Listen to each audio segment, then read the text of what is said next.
논어 자로편 6장에 보면 공자께서 이런 말씀을 합니다. 자왈 기신정 불령 이행 기신부정 불영수종. 자신이 올바르면 백성들은 명령하지 않아도 자발적으로 따르고, 자신이 올바르지 않으면 백성들은 명령을 해도 따르지 않는다. 그런 뜻입니다. 사람들을 올바로 이끌기 위해서 필요한 건 자기 자신부터 바로 세우는 일이다. 그런 뜻입니다. 어느 지도자이건 혹은 어느 집단이건 스스로 올바르고 그 올바름을 통해서 사람의 마음을 감동시켜야 사람들은 마음을 다해서 따르게 될 것입니다. 지난주 대한예수교장로회 통합교단이 사실상 세습을 허용하는 결정을 표결을 통해서 내렸습니다. 교회는 결코 외부의 압력이라든지 세속적인 영향력에 굴복하지 말아야 되는데, 통합교단의 이번 결정은 세속적인 가치, 즉 돈에 굴복한 처참한 결정이다. 이렇게 볼 수 있겠습니다. 교회가 이렇게 올바르지 않게 되면 사람들은 더 이상 복음을 따르지 않게 됩니다. 교회다움을 상실한 교회를 누가 교회라고 하겠어요? 사실 이런 현상은 비단 예수교장로회 통합만의 현상은 아닙니다. 우리 감리교회도 절대 여기에서 자유롭지 않습니다. 통합이 가지고 있는 이번에 보인 이런 추문을 우리 감리교회도 똑같이 다 가지고 있습니다. 그래서 어떡할 거냐? 주님의 시선으로 다시 냉정하게 회개하고 다시 교회다움을 회복할 수 있도록 예배의 영역에서, 기도의 영역에서, 말씀 묵상의 영역에서, 모든 헌신의 영역에서 우리는 진정한 회개를 이루어야 되겠습니다. 기신부정 불영수종. 교회가 올바라야 세상은 따른다. 오늘의 교회들이 아프게 새겨들어야 할 육아의 일침이라고 하겠습니다. 오늘 복음서에 등장하는 부자와 거지 나사로의 비유는 돈이 오로지 개인의 만족과 성취의 수단으로 사용될 때 찾아드는 파멸적 능력을 극적인 형태로 보여줍니다. 재물의 집착은 이렇게 하나님의 공의도 눈에 들어오지 않고 이웃의 궁핍도 알아보지 못하게 할 만큼 마음의 문을 마비시켜 버립니다. 지난주 말씀에서 유다 백성들을 향해서 야훼께서 시온에 안 계시는가? 유다 백성들이 하나님을 향해서 야훼께서 시온에 안 계시는가? 왕노릇 그만하시려고 물러나셨는가? 라면서 불만을 터뜨린 것은 그들의 마음이 보이지 않는 하나님을 떠나서 보이는 우상에게 기울어진 증거다. 그렇게 말씀을 드렸습니다. 에레미야는 그 우상에 대해서 헛된 것들, 즉 허무한 실체다 이렇게 말하지만, 그러나 예나 지금이나 동서고금을 막론하고 우상은, 눈에 보이는 우상은 하나님과 우리 사이를 가로막는 강력한 실체입니다.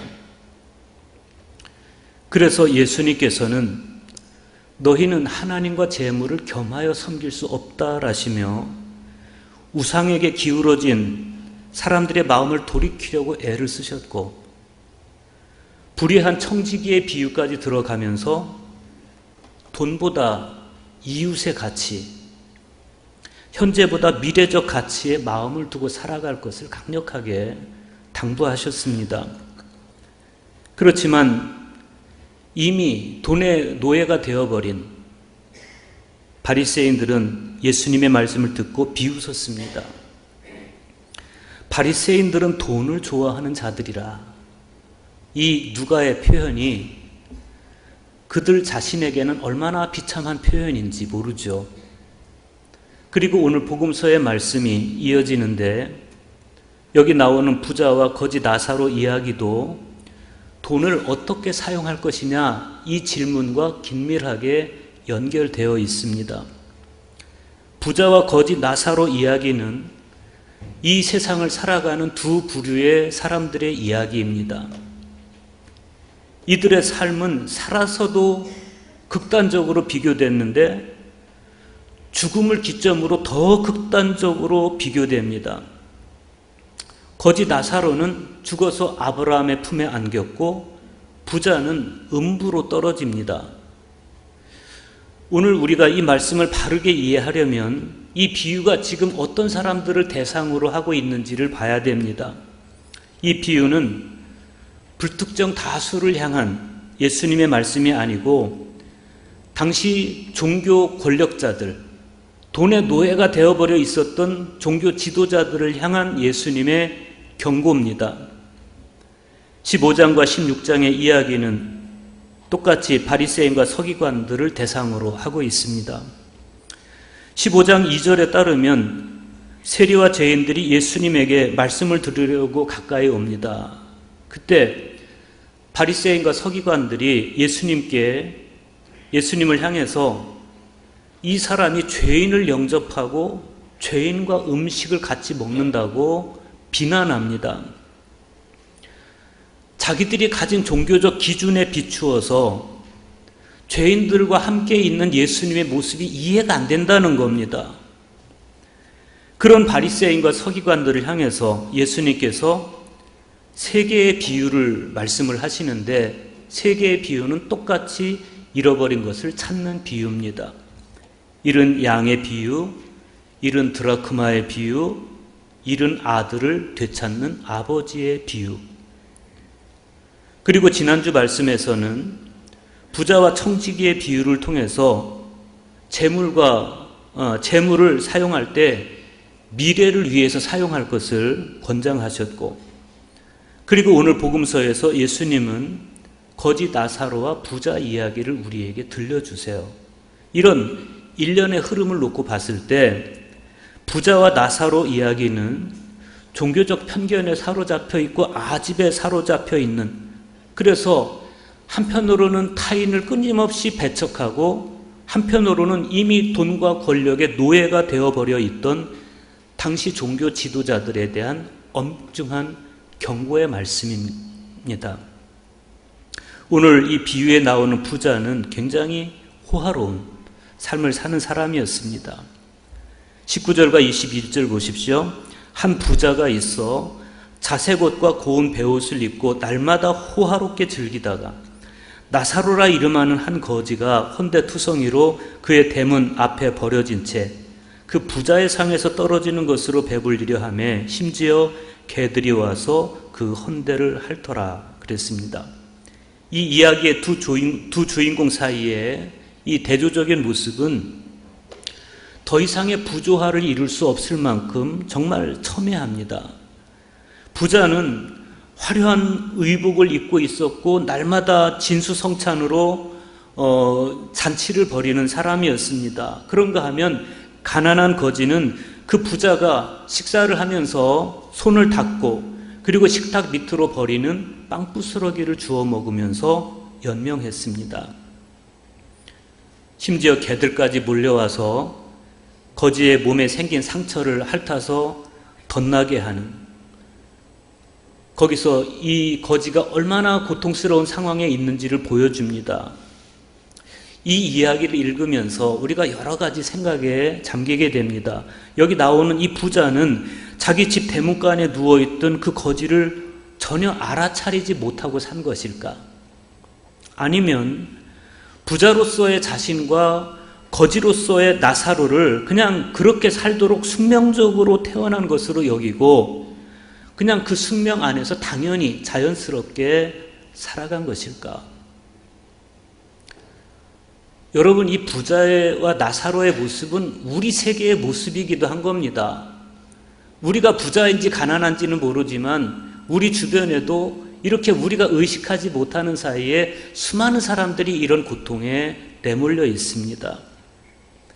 그런데 정말 오늘 복음서에서 누가가 우리에게 보여주고 싶어 하는 건 부자가 생전에 누렸던 호사스러운 삶도 아니고 나사로가 생전에 시달린 굶주림도 아니에요.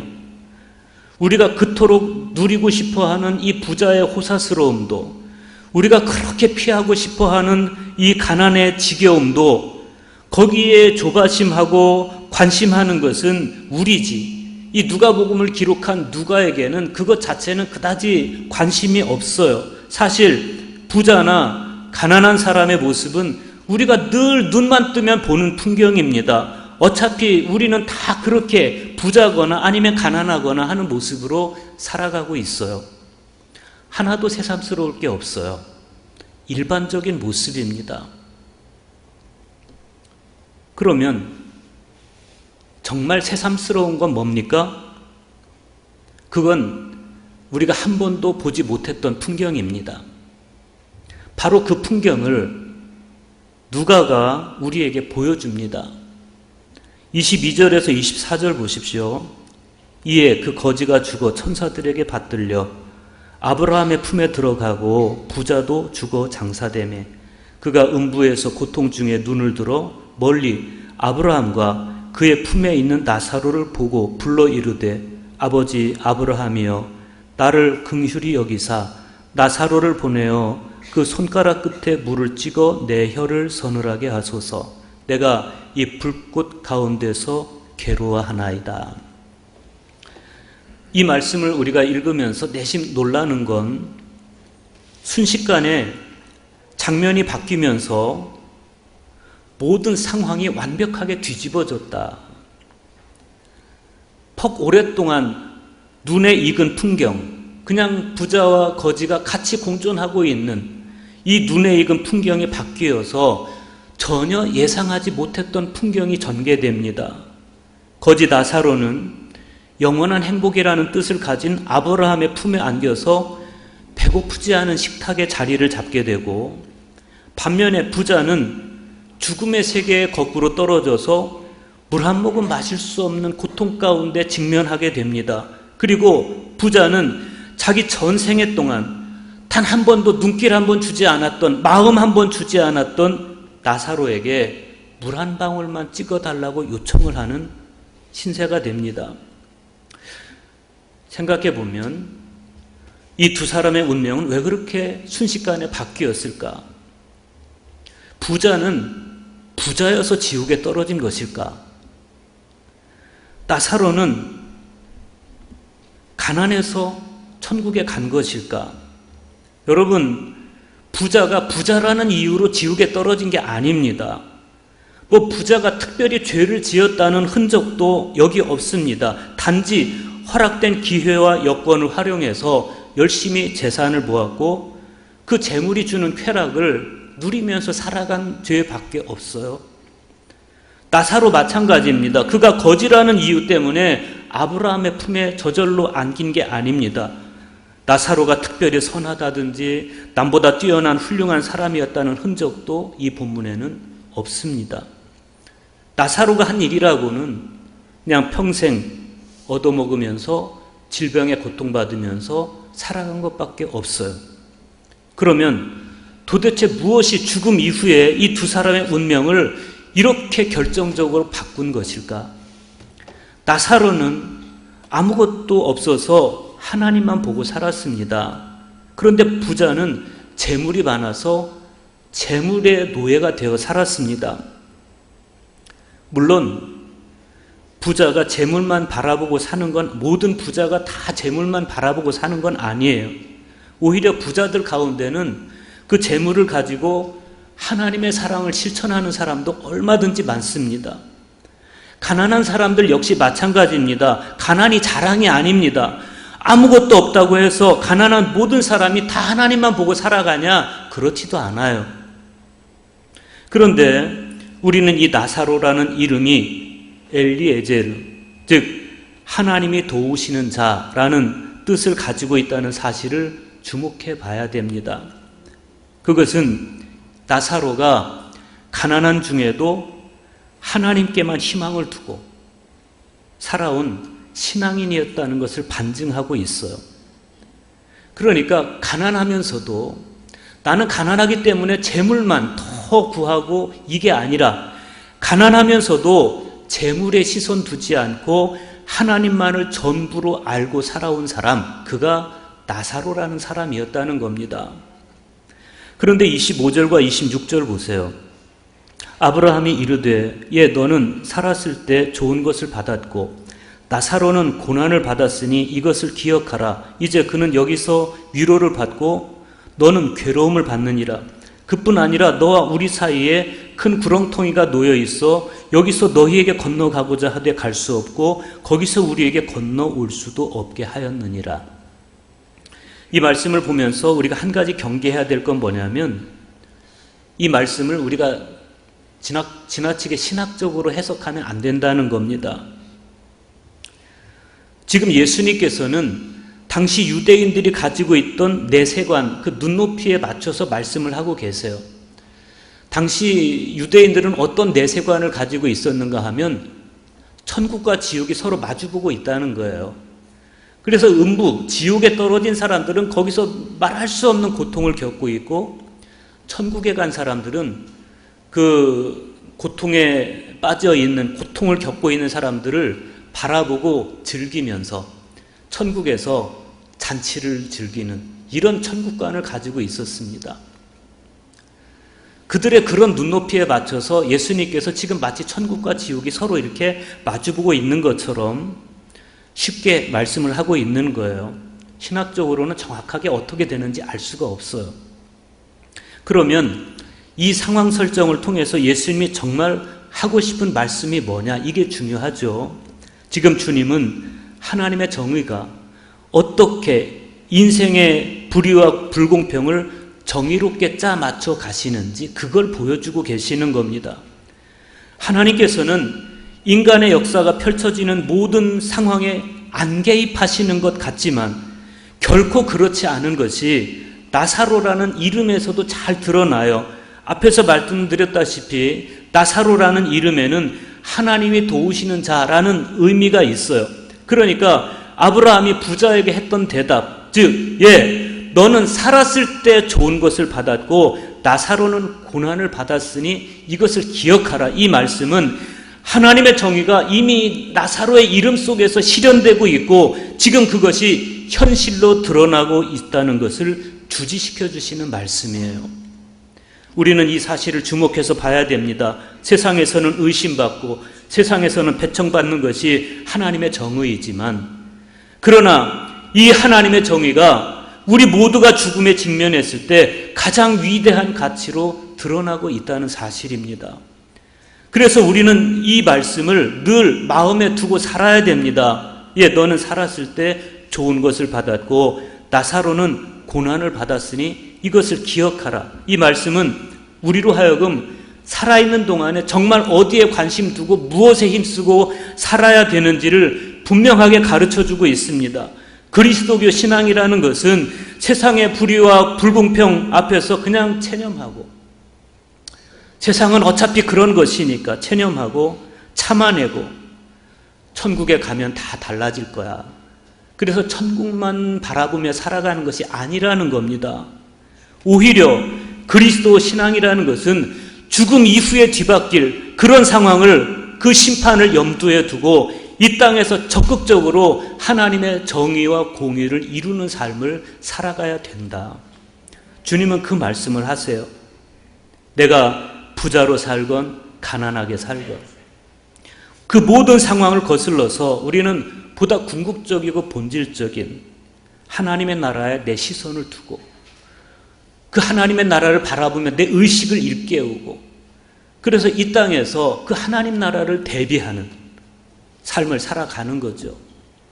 그것이 정의롭게 사는 것이고 하나님의 뜻에 따라서 이웃을 돌보며 형제를 돌보며 살아가는 거예요. 우리는 이 땅에서 잘 먹고 잘 입는 것보다 더 소중한 게 있다는 사실을 인정해야 됩니다. 그것은 보이지 않는 가치, 그러나 하늘에 속한 영원한 가치를 주목하면서 살아가는 겁니다. 이 비유가 바리새인과 서기관들을 비롯한 당시 모든 종교 지도자들을 향한 경고라고 앞에서 말씀을 드렸어요. 그들은 종교적으로 세련된 사람들이었습니다. 세상에서도 아주 교양이 풍부한 그런 사람들이었습니다. 실제로 존경받을 만한 일도 많이 했습니다. 그러나 그들의 모든 종교적 행위도, 그들이 펼치는 구제도 선교도 다 위선이었습니다. 실제 그들의 삶의 전제는 언제나 현실이었고, 그리고 삶의 목적은 현세였습니다. 그래서 그들은 부활도 믿지 않았습니다. 그들에게 내세라든지 영생이라든지 이런 것들은 그저 현세를 꾸미기 위한 장식물에 불과했습니다. 그들이 보이는 종교 행위는 그저 자신들과 타인들을 구별하기 위한, 나는 저들과 다르다는 것을 보여주기 위한 퍼포먼스에 불과했습니다. 그런데 오늘 주님의 경고에 따르면 그들은 하데스, 음부에서 고통을 당하게 될 것이다. 생물학적으로 죽기 전에 이미 그들은 영적으로 하데스 가운데 있다는 거예요.